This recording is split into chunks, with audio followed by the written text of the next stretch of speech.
Hadirin yang berbahagia, marilah kita dengarkan orasi ilmiah dan pada kesempatan ini akan disampaikan oleh Dr. Erlanda Fikri, SKM MKes, yang akan membawakan judul Membangun Skenario Terbaik dalam Pengelolaan Sampah Bahan Berbahaya dan Beracun Rumah Tangga di Indonesia. Scientific version is Kyle is building a scenario in the management of pollutants and toxics of Indonesia based on. Sebelumnya akan saya bacakan kurikulum IT Sekuritas Dr. Erlanda Fikri, SKM MKes, lahir di Cirebon 19 Maret 1989. Beliau sudah berkeluarga, menikah dengan satu orang istri, dan sekarang berkantor di jurusan Kesehatan Lingkungan Poltekkes Kemenkes RI Bandung. Riwayat pendidikan Dr. Erlanda Fikri menamatkan sarjana pada tahun 2011 pada Fakultas Kesehatan Masyarakat Minatan Kesehatan Lingkungan Universitas Diponegoro Semarang dan menamatkan pasca sarjana tahun 2012 di Magister Kesehatan Lingkungan Universitas Diponegoro Semarang dan meraih gelar doktor ilmu lingkungan di Universitas Diponegoro Semarang pada tahun 2015. Riwayat pekerjaan Dr. Erlanda Fikri pernah bekerja di PT Total E dan P Indonesia Delta Balikpapan, pernah bekerja sebagai konsultan kajian lingkungan Pemko Batam dan Bali, pernah bekerja sebagai editor jurnal nasional dari tahun 2012 sampai sekarang, pernah menjadi dosen Universitas Muhammadiyah Semarang, pernah menjadi sanitarian di RSUD Dr. Ariadi Semarang, menjadi editor dan reviewer jurnal internasional berindeks Scopus dari 2015 sampai sekarang, menjadi dosen tidak tetap di Stikes Ahmadiyani Cimahi, dan sekarang beliau adalah sebagai dosen di jurusan Kesehatan Lingkungan Politeknik Kesehatan Kementerian Kesehatan Bandung. Ada jabatan dalam pengelolaan institusi. Banyak sekali jabatan yang sudah disampaikan dan dicapai oleh Dr. Erlanda di jurusan Kesehatan dari 2015 sampai 2018 pernah di urusan kemahasiswaan dan banyak lagi. Sekarang sebagai koordinator pusat hubungan IT Poltekkes Kemenkes Bandung, koordinator IP SPC Poltekkes Kemenkes Bandung. Publikasi ilmiah yang pernah didapatkan atau dicapai atau diraih oleh Dr. Erlanda terdiri dari proceeding nasional, proceeding internasional, jurnal nasional dan jurnal internasional, serta jurnal internasional berindeks Scopus. Dr. Erlanda Fikri juga menyusun buku, beberapa buku yang diterbitkan oleh beberapa peneliti yang ternama di Indonesia. Prestasi yang telah diraih banyak, bahwa Erlanda ini ternyata menjadi lulusan terbaik pada program S1 dengan predikat cum laude, lalu di S2 sebagai lulusan cum laude, lalu di penerima beasiswa unggulan di Kementerian Pendidikan dan Kebudayaan Kemendikbud. Penerima beasiswa ada beberapa, selain penghargaan doktor muda Poltekkes Bandung 2015 sebagai publisher jurnal internasional terbanyak tahun 2015. Untuk Indonesia sebagai doktor ilmu lingkungan termuda. Lulusan program doktor ilmu lingkungan termuda dengan usia 26 tahun 5 bulan dengan predikat cum laude. Dan dari lembaga Asas Indonesia sebagai lulusan program doktor ilmu lingkungan termuda dengan publikasi yang berupa jurnal dan artikel terbanyak selama studi S3. Banyak lagi yang diraih penghargaan dokter Erlanda Fikri. Kita beri tepuk tangan dulu yang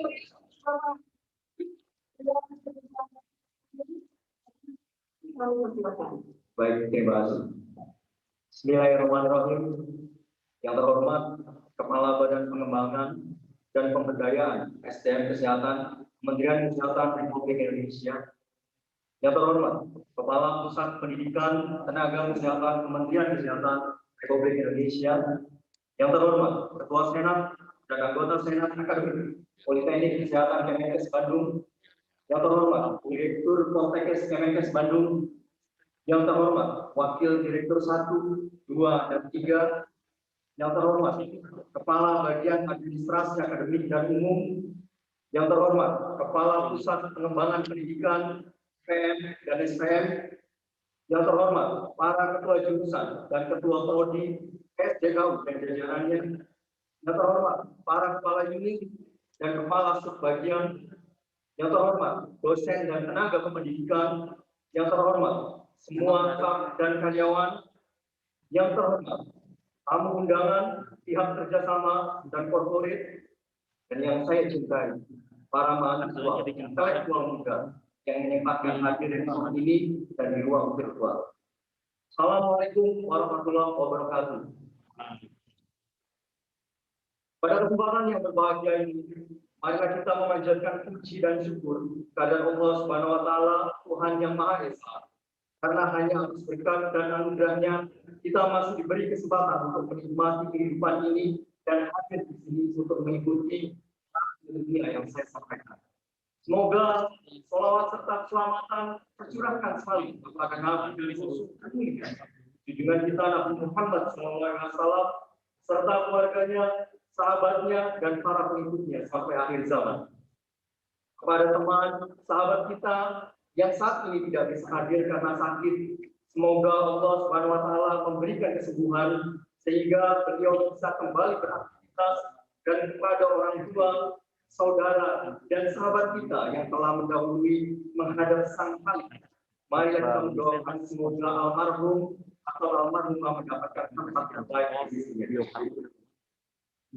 Yang terhormat dan yang sangat terpelajar, ketua dan anggota Senat Akademik serta Bapak Ibu Saudara hadirin sekalian.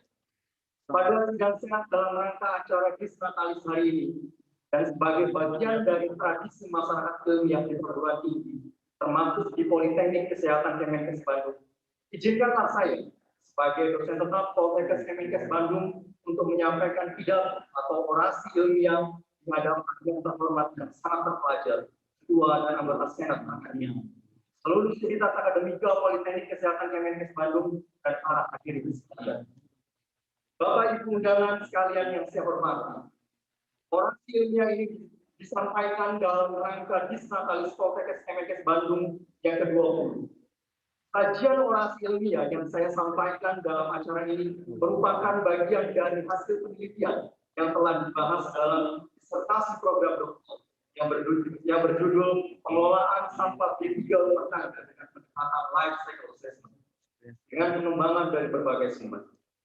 Yang terhormat dan yang sangat terpelajar, Ketua dan anggota Senat Akademik, dan para hadirin sekalian yang saya hormati.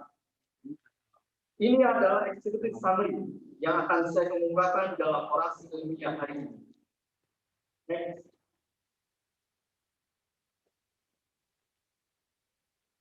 Nah, ini adalah executive summary yang saya kemukakan dalam orasi ilmiah pada hari ini. Ada kelemahan dalam mekanisme perumusan kebijakan pengelolaan sampah yang masih terjadi. Kajian ini menawarkan perpaduan konsep life cycle assessment atau LCA dan stakeholder analysis atau SA untuk menghasilkan skenario terbaik dalam pengelolaan sampah B3 rumah tangga di Indonesia.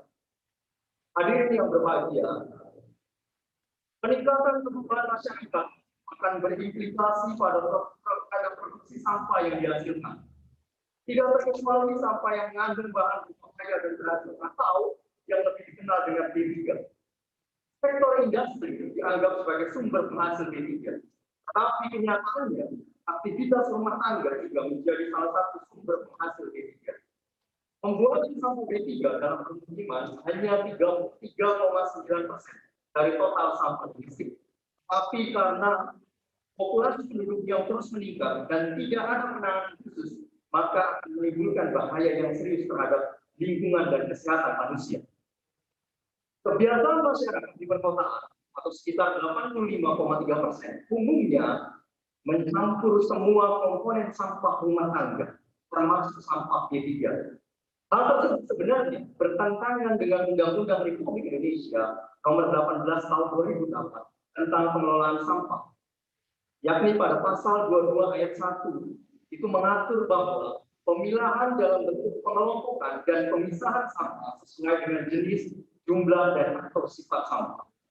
Meskipun kehadiran sampah B3 rumah tangga dalam timbulan sampah kota ini masih relatif kecil atau sekitar 0,3 sampai 0,5% di rumah tangga, namun perlu diupayakan penanganan yang komprehensif. Sebagian besar masyarakat tidak mengetahui bahwa aktivitas rumah tangga dapat menghasilkan sampah yang tergolong cukup berbahaya dan rawan terhadap kesehatan dan lingkungan. Cukup banyak produk dalam rumah tangga mengandung bahan kimia yang sama dengan limbah industri dan dapat menyebabkan pencemaran lingkungan. Upaya penanganan limbah B3 juga masih terfokus pada penanganan limbah B3 untuk industri. Limbah B3 yang berasal dari sektor domestik atau sampah B3 permukiman masih belum dikelola dengan baik. Mengutip pada peraturan pemerintah nomor 18 Junto 85 tahun 1999 yang telah terbaharui dalam peraturan pemerintah 22 tahun 2021 bab 3 pasal 9 ayat 6 disebutkan bahwa ketentuan pengelolaan limbah B3 yang dihasilkan dari kegiatan rumah tangga dan kegiatan skala kecil ditetapkan kemudian oleh instansi yang bertanggung jawab. Hal tersebut menunjukkan bahwa belum ada upaya lebih lanjut untuk mengelola sampah B3 rumah tangga. Hadirin yang berbahagia, keberadaan sampah B3 rumah tangga berkaitan dengan gaya hidup dan kenyamanan masyarakat dalam menggunakan produk berkategori B3, sehingga menyebabkan ketergantungan penggunaan bahan berkategori B3. Next. Dampak negatif dari sampah B3 rumah tangga adalah pajangan terhadap kesehatan dan terjadinya penurunan kualitas lingkungan. Sudut pandang kesehatan menunjukkan bahwa salah satu karakteristik sampah B3 rumah tangga adalah beracun.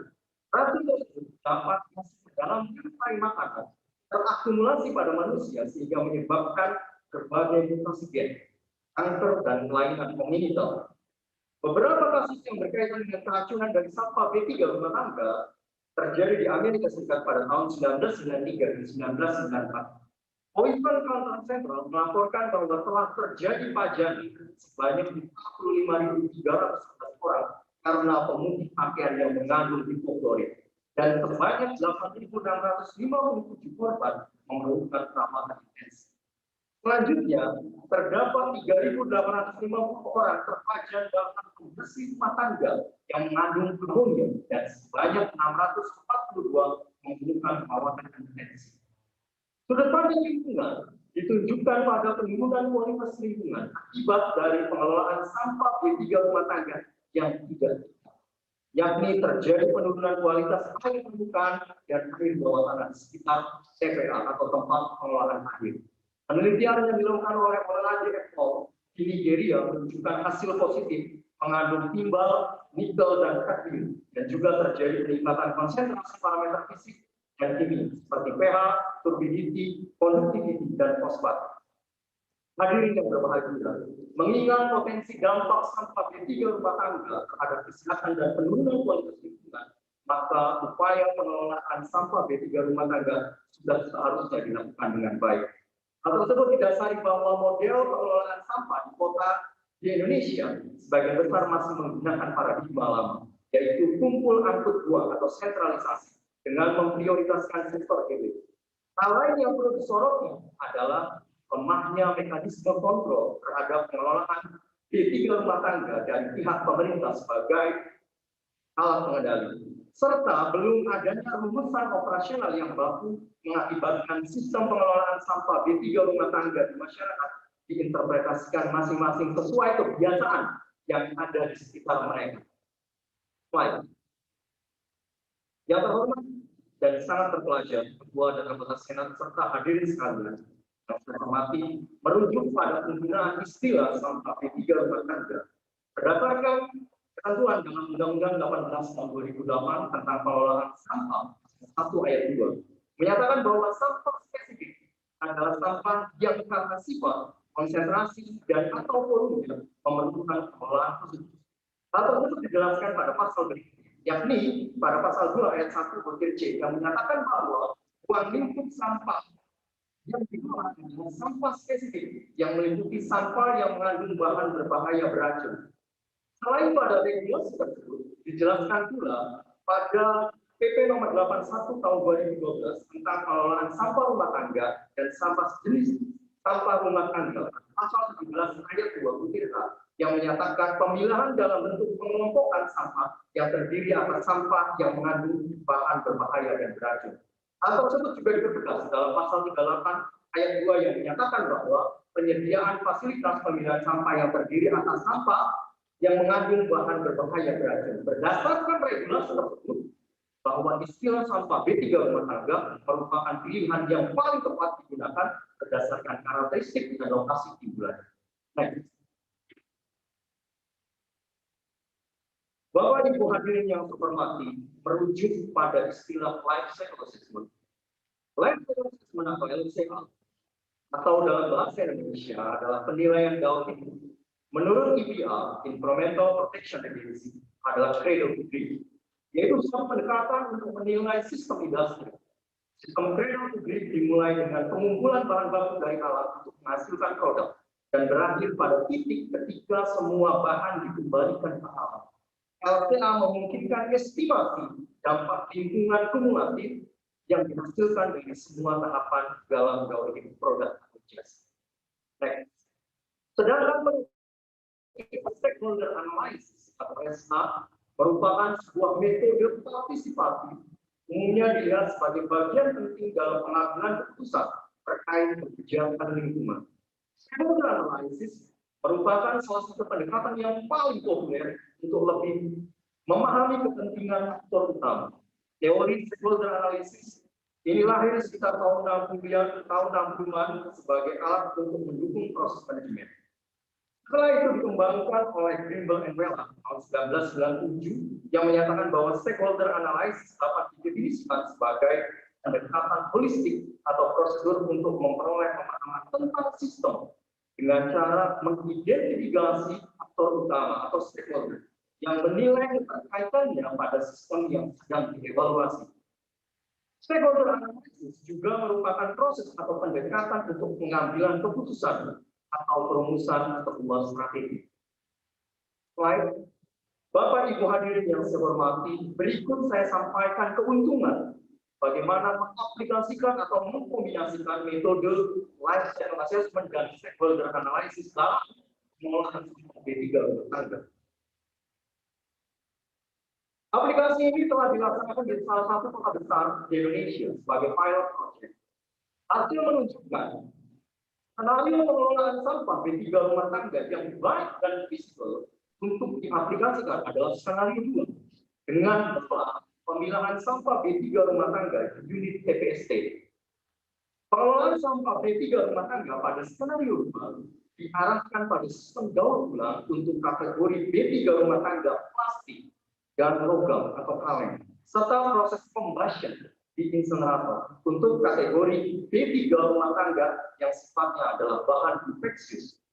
Skenario tersebut dapat menurunkan dampak emisi gas rumah kaca sebesar 899,92 ton CO2 ekuivalen per tahun atau 14,59% setiap tahun, dibandingkan dengan kondisi saat ini yang dilakukan tanpa pengelolaan. Terlebih, jika daur ulang sampah B3 rumah tangga golongan bahan infeksius dapat diterapkan menggantikan insenerator, hal tersebut dapat menurunkan emisi gas rumah kaca hingga mencapai 48,01%. Hanya teknologi tersebut belum tersedia di Indonesia. Kekuatan dari metode ini adalah mampu menguraikan fenomena tersebut secara ilmiah. Banyak lembaga atau peneliti yang memberikan statement bahwa pengelolaan sampah dengan insenerator menyumbangkan emisi cukup tinggi terhadap lingkungan. Memang statement tersebut benar apabila dilihat dari satu sisi saja, yaitu pembakar atau combustion. Tetapi banyak juga peneliti yang tidak melihat bahwa sebenarnya proses atau pengelolaan sampah tersebut mempunyai dampak lain. Dampak tersebut dapat dilihat dari fase sebelum proses atau ketika proses pengolahan yang ikut berkontribusi pada unit life cycle-nya. Inilah kelebihan menggunakan metode life cycle assessment yang mampu mengkaji dampak lingkungan secara menyeluruh atau from cradle to grave. Artinya tidak hanya sebatas output akhir yang dihasilkan, tapi input berupa material dan proses juga diikut sertakan dalam kajian dampak. Next. Bapak Ibu hadirin yang saya muliakan, selanjutnya saya akan mengungkapkan tantangan dan alternatif skenario pengelolaan sampah B3 di Indonesia. Merujuk pada hasil studi timbulan dan komposisi sampah B3 rumah tangga menunjukkan bahwa sampah B3 rumah tangga golongan infeksius menunjukkan dominasi sampah B3 rumah tangga, terutama dan balu wanita. Kuantitas tersebut hampir sama dengan yang ditunjukkan di Kanada dan Amerika, bahwa rata-rata wanita membuang 1,3 juta ton pembalut setiap minggu. Pada skenario 2, proses pengolahan sampah B3 rumah tangga golongan bahan infeksius dilakukan dengan proses pembakaran di insinerator.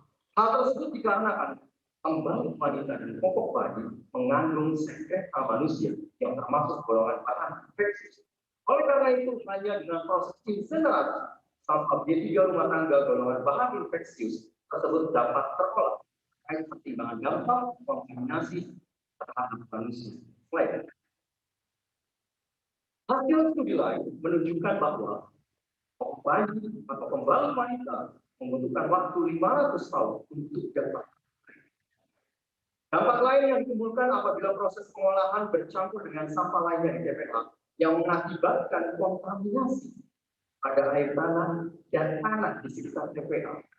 Di samping dampak tersebut, penelitian dilakukan oleh Amunia tahun 2008 menyatakan bahwa penggunaan popok sekali pakai di Inggris menimbulkan dampak emisi gas rumah kaca sebesar 550 kg CO2 ekuivalen di tahun 2006. Berdasarkan kuantitas dan dampak yang akan ditimbulkan, sepertinya sudah saatnya mencari alternatif lain. Salah satu alternatifnya yang diusulkan adalah dengan menggaur ulang popok tersebut menjadi barang yang mempunyai nilai. Proses golongan sampah B3 rumah tangga, golongan bahan infeksius dapat dijadikan alternatif. Karena komposisi yang terkandung di dalam popok atau pembalut wanita ini adalah absorben polimer, organik, dan plastik. Dan ini semuanya merupakan bahan baku atau material berhubungan. Proses daur ulang yang dimaksud terdiri dari pengumpulan bahan baku atau plating, sterilisasi atau sterilisasi, pemisahan setiap bagian di dalamnya atau sterilisasi, dan terakhir adalah pembuatan produk baru atau creating product.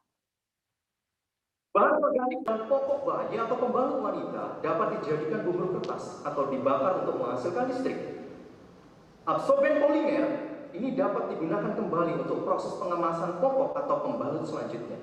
Sedangkan plastik ini dapat didaur ulang menjadi pellet plastik, roof tiles atau genteng plastik, roof shingles atau atap sirap, atau bahan baku mebel yang berbahan dasar plastik. Apabila konsep ini diaplikasikan, tidak hanya menurunkan emisi gas rumah kaca, tetapi juga dapat menghemat air 8,7 juta galon, 3.400 pohon, 145 meter kubik gas alam, dan 3.624 meter kubik volume sampah di TPA. Sungguh luar biasa jika konsep ini diaplikasikan di seluruh kota Indonesia. Slide. Bapak Ibu hadirin yang berbahagia, berikut kontribusi penurunan emisi gas rumah kaca berdasarkan pemilihan skenario 2. Dalam beberapa tahun terakhir, isu perubahan iklim telah menjadi salah satu isu strategis di dunia internasional, tidak terkecuali di Indonesia. Komitmen Indonesia terhadap perubahan iklim telah disampaikan pada pertemuan G20 Pittsburgh dan COP15 dengan 26% pengurangan gas rumah kaca menggunakan sumber daya dalam negeri dan 41% pengurangan gas rumah kaca dengan kerjasama internasional. Komitmen pemerintah pusat dalam pengarus utamaan perubahan iklim telah dicantumkan dalam Rencana Aksi Nasional Percepatan Tujuan Pembangunan Milenium atau MDGs dan melalui perumusan Rencana Aksi Nasional Perang Gas Rumah Kaca. Rencana aksi ini bahkan lebih bersifat teknis dan implementatif dengan menempatkan pemerintah daerah sebagai bagian terintegrasi upaya penurunan emisi gas rumah kaca. Pemerintah telah berkontribusi dalam menyusun inventarisasi dan proyeksi tentang jumlah gas rumah kaca di masa yang akan datang, sehingga dapat diperhitungkan dan dipergunakan sebagai dasar untuk menentukan kegiatan-kegiatan mitigasi yang dilakukan sebagai bagian dari kontribusi pada target penurunan emisi gas rumah kaca secara nasional. Rincian emisi gas rumah kaca di masing-masing sektor mencapai 2.398.976 ton CO2 ekuivalen. Sektor yang menyumbangkan emisi terbesar adalah sektor transportasi yang mencapai 56,25%, disusul dengan pengelolaan persampahan 12,88%. Jika dianalisis secara terpisah, apabila skenario 2 dapat diaplikasikan, maka akan menyumbangkan penurunan emisi gas rumah kaca sebesar 899,92 ton CO2 ekuivalen atau 0,29 dari sektor persampahan. Slide. Bapak Ibu hadirin yang berbahagia, saya coba mengkaitkan pemilihan skenario dengan teori perencanaan. Kebanyakan perencanaan lingkungan terkait pengelolaan sampah kurang berhasil karena pemahaman pengelolaan sampah sebatas proyek dan terbatasnya dukungan dari warga sekitar. Lebih jauh lagi ditelaah bahwa sebagian besar perencanaan lingkungan ini mengadopsi teori sinoptik komprehensif versi Hudson 1979 yang tujuan utamanya hanya bersifat ekonomis dan biasanya peran seorang perencana sebagai birokrat dan teknisi. Berbeda dengan perencanaan pengelolaan sampah B3 rumah tangga yang diusulkan bahwa tidak hanya dari kalangan birokrat atau teknisi saja, tetapi masyarakat juga ikut terlibat dalam pemilihan skenario, termasuk penilaian dampak lingkungan juga dikaji berdasarkan metode yang tepat, yakni life cycle assessment. Pada kajian ini mencoba mengadopsi suatu kebijakan dengan mengambil teori perencanaan yang dikembangkan oleh Hudson mengenai teori perencanaan transaktif dan pembelajaran sosial.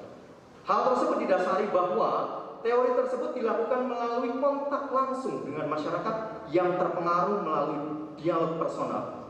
Teori perencanaan tersebut juga sangat tepat diterapkan karena sesuai dan situasi tersebut tampak di Indonesia yang setiap kali keputusan yang dibuat tidak mampu mengakomodasi berbagai kepentingan dan kebutuhan masyarakat.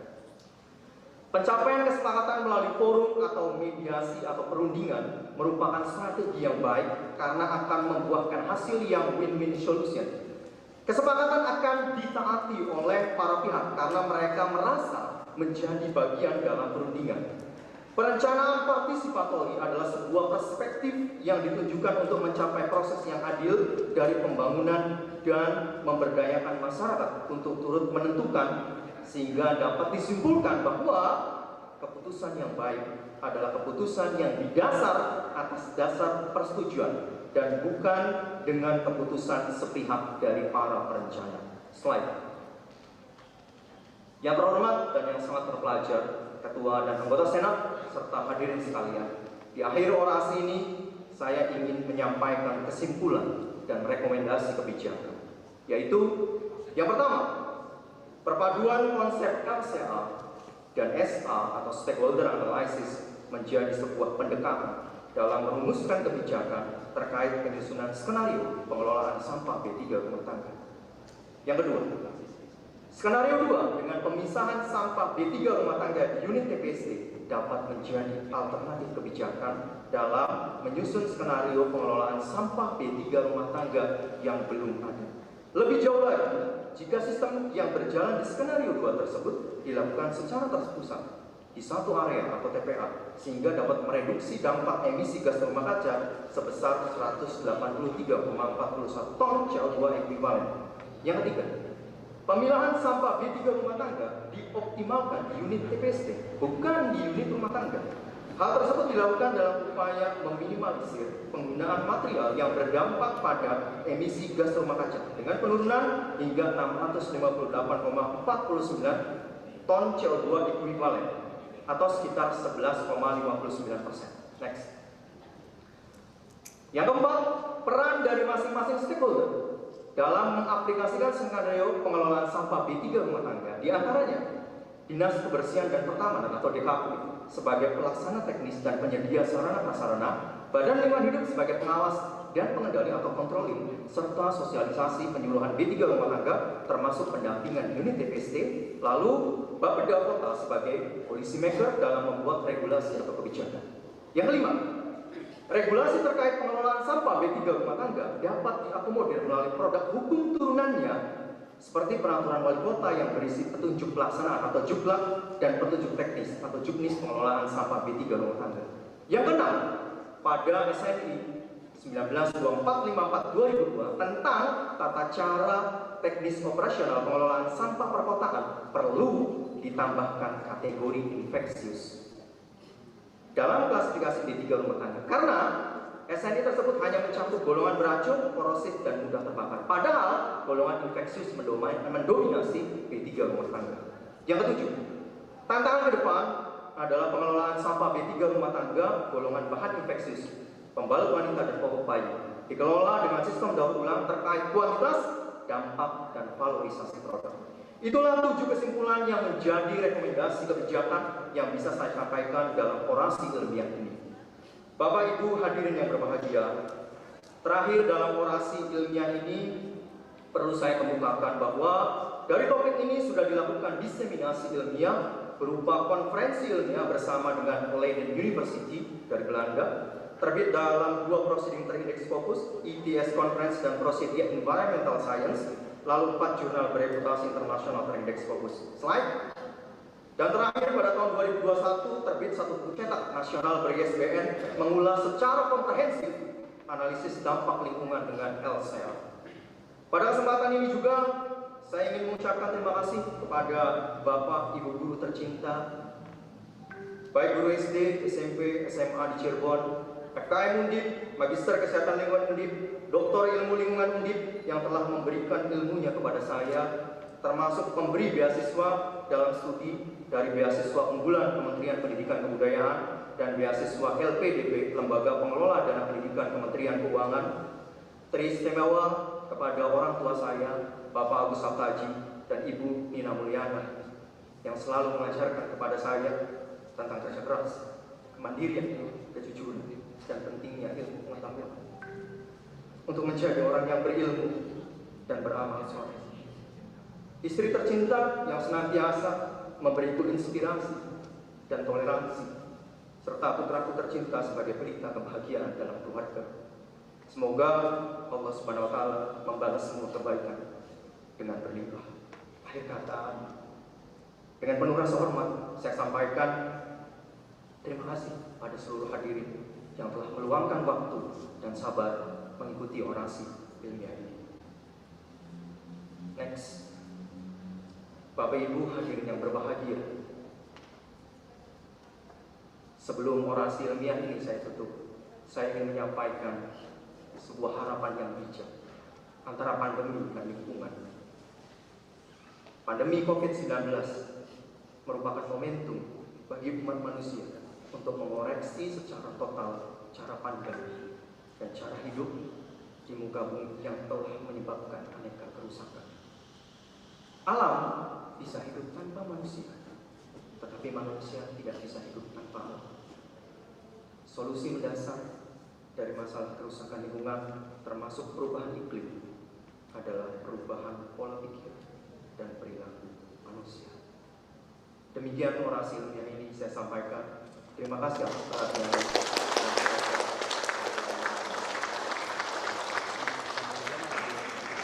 Dirgahayu Bapak Semanung. Jaya, jaya, jaya. Wabillahi taufiq wal hidayah. Wassalamualaikum warahmatullahi wabarakatuh. Terima kasih Pak Erlangga. Pak Erlangga, mohon untuk tidak meninggalkan dulu podium. karena akan dilakukan penyerahan cenderamata untuk orator yang akan disampaikan oleh Bapak Ketua Senat kepada Bapak Osman. Kami persilakan untuk memberikan cenderamata.